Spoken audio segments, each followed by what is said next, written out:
Hello and welcome to Marketing Global Edition with me, Jasmine Montgomery. Something really exciting is happening today. The crew of the Artemis II are returning to Earth after their trip to the dark side of the moon. And we thought about making this a marketing in space story, like, Elon Musk sending his Tesla into outer space. Apparently, it continues its mission off into infinity. Some alien one day will find it and drive around thinking about Elon Musk and all us crazy humans. But in the meantime, I didn't think many of you listening would be contemplating marketing in space anytime soon. So I thought I would focus on the part of the Artemis story so far that has a distinctly relevant angle for brands here on Earth. Because something happened the other day that is a link to one of my favorite all-time campaigns. Because NASA shared some photos shot on the iPhone 17 Pro Max during Artemis II's mission to the moon. And I just love this story. Basically, Earth just took a selfie with the Orion spaceship as its selfie stick. And they were shot on an iPhone 17 Pro Max phone, and so add a new and extraordinary bit of content to iPhone's Shot on iPhone campaign, which is just such a great campaign. If you haven't seen the shots I'm talking about yet, look them up.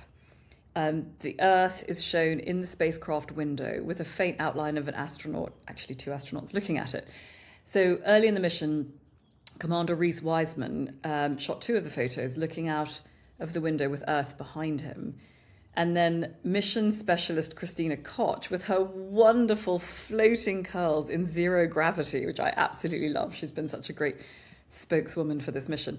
She captured herself looking out sort of wistfully over our home planet Earth. And it's just absolutely incredible. All three shots were shot using the front selfie camera.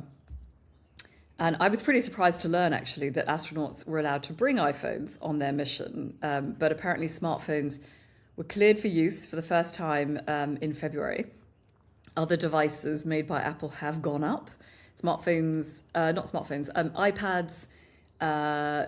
headphones, iPods have gone into space, but not yet smartphones. But these images are absolutely fabulous. And it's the kind of publicity you just almost can't pay for or engineer. To be clear, all the reports do say that Apple didn't set this up. This is not product placement. This was organic, spontaneous. And interestingly, they haven't really been doing anything with the images. So I've had a look at, their feeds, their social feeds and their website and stuff. They haven't actually put it on their Shot on iPhone feed yet. Now, that may be for several reasons. One is these images belong to NASA. They are the intellectual property of NASA. Also, at the time of me broadcasting this, the mission isn't over yet. I pray that it will end successfully in the middle of the night tonight. But I wonder if we'll see reference to them somehow on Apple's feed when the astronauts are safely back on Earth. But in a way, Apple don't need to repost them or put them on a billboard because the whole world is already reposting them with the hashtag Shot on iPhone. And that's what's known in our world as earned media.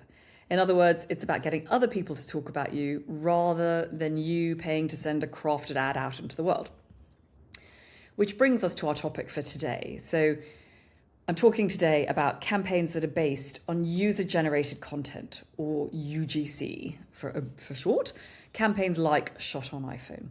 So it's become one of the most effective ways to build credibility, but it's also one of the easiest things to really get wrong. I think quite a lot of it is done badly. A lot of brands treat it as sort of free content, or they over-engineer it and kind of strip out the very thing that makes it work. So I'm going to break down how it actually works when it's done properly, starting with Shot on iPhone from Apple, but also looking at some other brands like GoPro, Airbnb, Duolingo, with kind of the same underlying idea, but completely different execution. And then at the end, I'm going to talk about how you actually make it work, how you actually elicit this stuff, because that's where a lot of campaigns fall apart. So let's start with Shot on iPhone. The campaign has been going since 2015. On the surface, it's straightforward. Apple showcases photos and videos that were taken by users of its iPhone cameras, right? And we've probably all seen it. I've certainly seen it standing on the tube in London on the Underground. There's always these lovely shot on iPhone, images. If you haven't seen it, by all means, go on to Instagram and have a look at shot on iPhone. Amazing images. It replaces, the sort of photo shoot crafted by a production house visual, but it also kind of replaces the traditional product claim. What it does is it's about Apple, allowing people to actually use the product rather than just make a claim about the product and have that product stand up on its own. But the way that they do it isn't just about opening the floodgates, right? And just asking everybody sure, they ask the world to send them in, but they heavily, heavily curate the images that come to them. And they set the bar extremely high. They're selecting images that can sit on billboards globally and hold attention. So they are extremely fussy about what they pick. And luckily, there are some phenomenal content creators in the world. The branding is minimal. There's often just a line saying that it was shot on an iPhone, and it's incredibly restrained. And it's quite hard to get clients to agree to that kind of branding restraint. I mean, you've almost got to be Apple to agree to not have all kinds of product claims and price promotions and everything else on your ad. Pretty extraordinary. That kind of design discipline is really hard to achieve. But it's also interesting to look at kind of their participation model, because Apple doesn't aggressively ask people to submit content. They create a standard. People see what gets selected and they aim for it. It's aspirational rather than transactional. And when you layer in something like the Artemis II astronauts using an iPhone in space, it just extends the perceived capability of the product and it reframes the ceiling. I mean, if it works there, it works anywhere.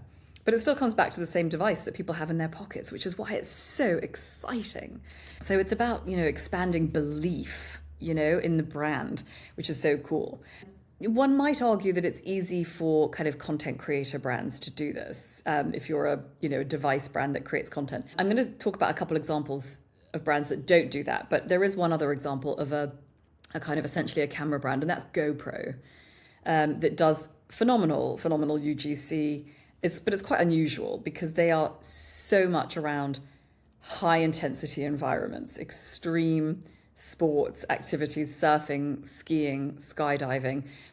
People already want to capture those moments. There's a narrative in what they're shooting, as well as how they're shooting it, I think, which is quite different from Apple. So it means that, they're not sort of faking the behavior. It's capturing this behavior as it happens with real people and then systematizing it.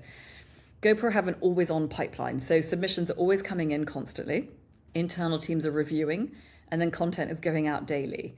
So it's not a campaign, it is infrastructure. They have incentive layers. They have like GoPro awards, challenges, financial rewards for selected content, which changes the quality of submissions. People try harder when there's something tangible at stake. And over time, you see patterns emerge. So you see like point of view footage, quick hooks, high energy edits, and people get really into these things. And those patterns become, if you like, the brand language, even though they're not explicitly dictated by the brand. So you have sort of users, if you like, creative directing the direction of the brand, which is really cool and exciting and interesting. However, final output is, of course, heavily edited. Compilations, highlight reels, etc., all go into, go through the GoPro lens, if you like, and through their team.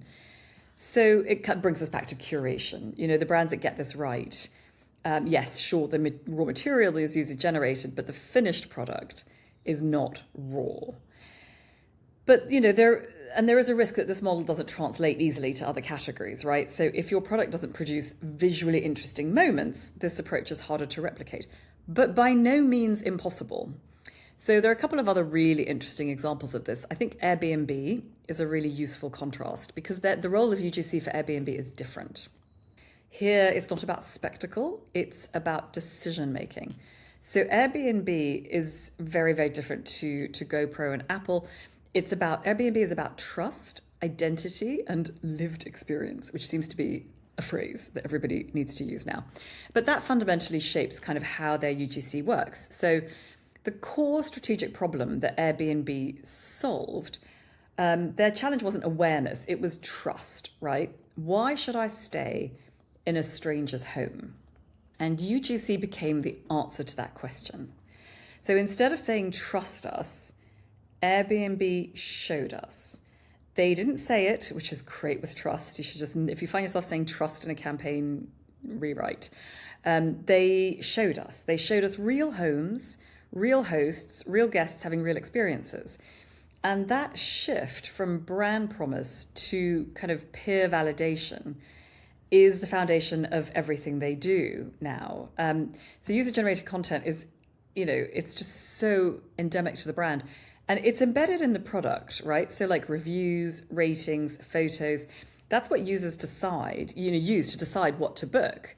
So that's incredibly powerful, probably more powerful than any campaign, right? It sits right at the point of conversion.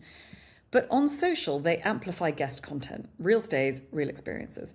It might feel to somebody like that would create kind of visual inconsistency, but actually the consistency comes from the emotional tone. It's about relatability rather than visual impact.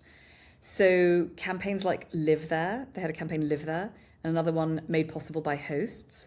Those campaigns really kind of build narratives from the user experiences. So you see these lovely sort of, even though kind of TV ads, are a slideshow of a family or a couple's experience in an Airbnb set to some music, and it looks kind of low production values, and yet somehow inspirational, aspirational, has a very kind of Instagrammy vibe to it. It's very much about small moments, building kind of narratives out of small moments, much less dramatic than your average ad shot, through an ad agency, but really relevant to real people. They don't overstructure stuff. So there's hashtags, there's light prompts. It's a really broad range of content. They're very loose on control, but, they're great on authenticity. So more control means less authenticity. Less control means more variability. So it's a trade-off. The other one I wanted to mention, which is hilarious and so different, and this isn't really photography, this is a whole other thing, is Duolingo.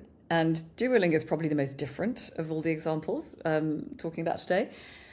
It didn't start by asking for content. I don't think it even started trying to be user-generated in its content. It obviously has an incredibly funny social voice. So, as you probably know, Duolingo has this incredible owl, this mascot, this very meme-worthy mascot called Duo, who is a persistent, quite sort of homicidal, angry owl who, he's always angry at me because I've never done my lessons. Perhaps if you're doing your lessons, he's not angry, but mine is always on the verge of committing first-degree murder. And they've always kind of used this really funny mascot, which just spontaneously generated all of these incredible memes. People were going on social and making memes with the Duolingo mascot, the owl.